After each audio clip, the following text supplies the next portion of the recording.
Muy buenos días, hermanos. En el día de hoy voy a empezar una serie de devocionales centrados en el tema de la oración. A lo largo de estos devocionales, los cuales probablemente sean 6, vamos a ver distintos puntos de este tema tan central, tales como la importancia de la oración, que es lo que vamos a ver hoy, el propósito de la oración o el poder de la oración. Dicho esto, vamos a empezar hablando sobre lo que toca hoy, la importancia o el lugar que tiene la oración. Sin dudas, cuando hablamos de cosas importantes y necesarias en la vida de un hijo de Dios, siempre pensamos en la lectura o el estudio, el estudio de la palabra de Dios, y también pensamos en la oración. Son grandes fundamentos en donde se construye la relación que tenemos con Dios, y por medio de ellos podemos alcanzar la obediencia a Cristo, que de alguna forma es la meta que tiene cada uno de los hijos de Dios, que tenemos los creyentes. La oración provoca la obediencia, poniendo nuestro corazón en una adecuada disposición mental, o más bien espiritual, para desear la obediencia.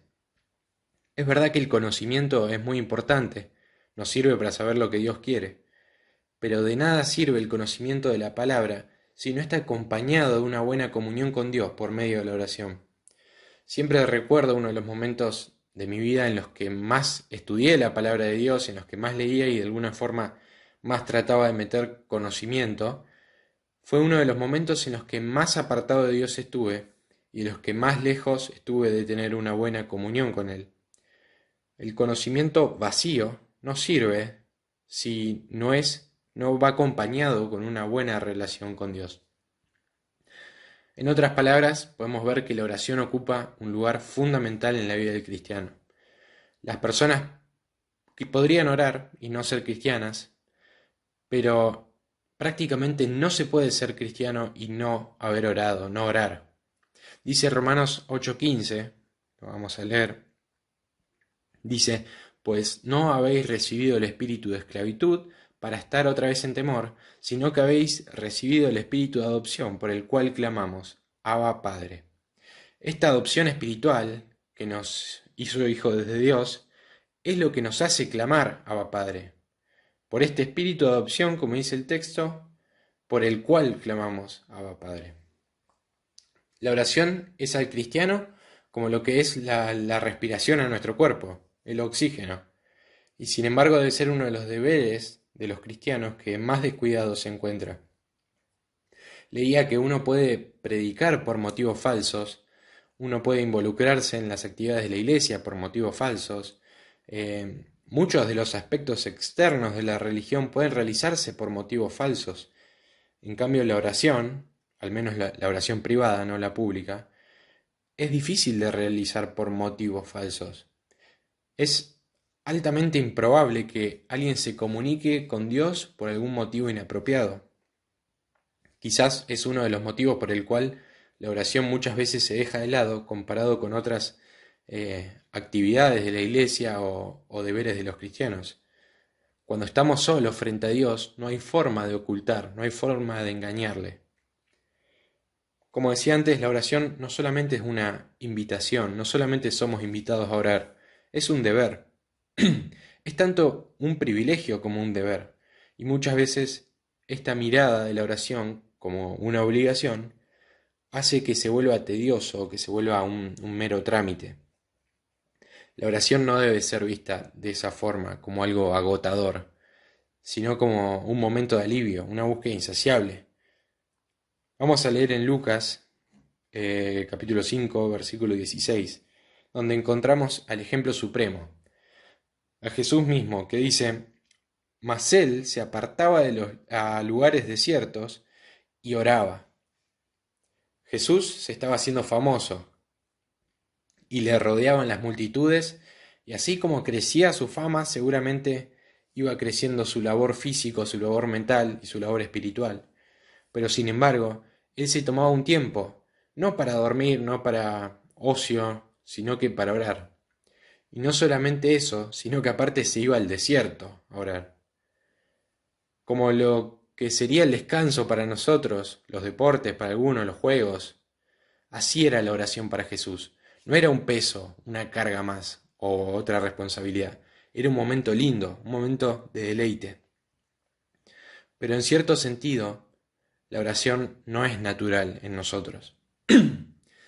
Si bien fuimos creados para tener amistad y comunión con Dios, los estragos de la caída nos dejaron indiferentes naturalmente a las cosas de Dios.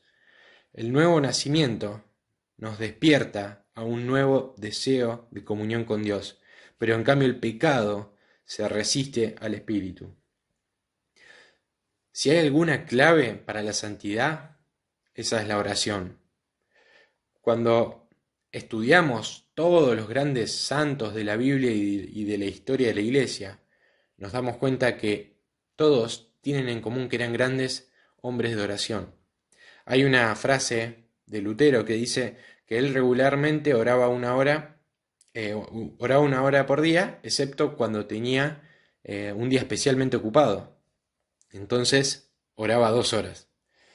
Y cada triunfo de la Iglesia ha nacido y ha madurado con la oración.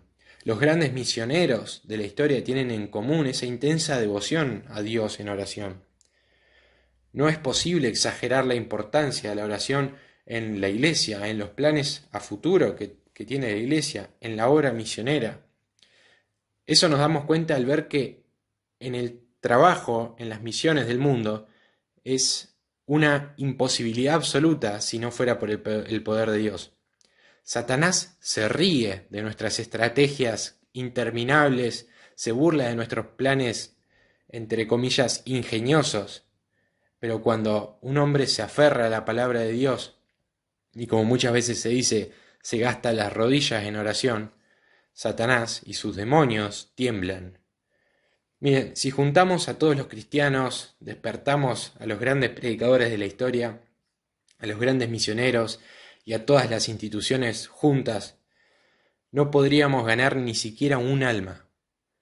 De ahí nace la importancia de la oración, de ponernos como instrumentos en manos de Dios, sabiendo que todo esfuerzo personal no sirve de nada si no es por la voluntad de Dios. Y a su vez también el descuido de la oración es una importante causa de estancamiento en la vida cristiana o estancamiento en la iglesia. Tenemos el ejemplo de la caída de Pedro. Jesús fue al Monte de los Olivos a orar y les dijo que a sus discípulos que lo sigan. Pero a pesar de que les había pedido explícitamente que oren para que no caigan en tentación, los discípulos se quedaron dormidos. Y a continuación de eso, Pedro intenta atacar al ejército romano con una espada, luego niega a Cristo. Pedro no oró y muy probable a consecuencia de ello cayó en tentación. Esto se repite en cada uno de nosotros al igual que Pedro. Caemos en privado antes de caer en público. Debemos orar. Todos nosotros necesitamos de hablar con Dios. Y no hablo de ponerse un cronómetro para hacer 45 minutos reloj todos los días. Ese no es el objetivo. Ese tipo de estrategias, quizás bien intencionadas, a mi entender no hacen más que perder el verdadero objetivo y convierten a la oración en un trámite que dura un tiempo determinado y a la larga se termina convirtiendo también en una carga. No importa cuánto lleve, es preferible orar constantemente durante todo el día y en toda situación a que orar 45 minutos reloj a la mañana y después olvidarse en lo que queda del día.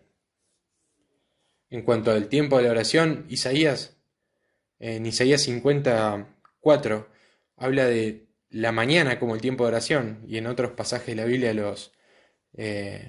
lo vemos también. Pero otros pasajes mencionan momentos de oración en todas las horas del día.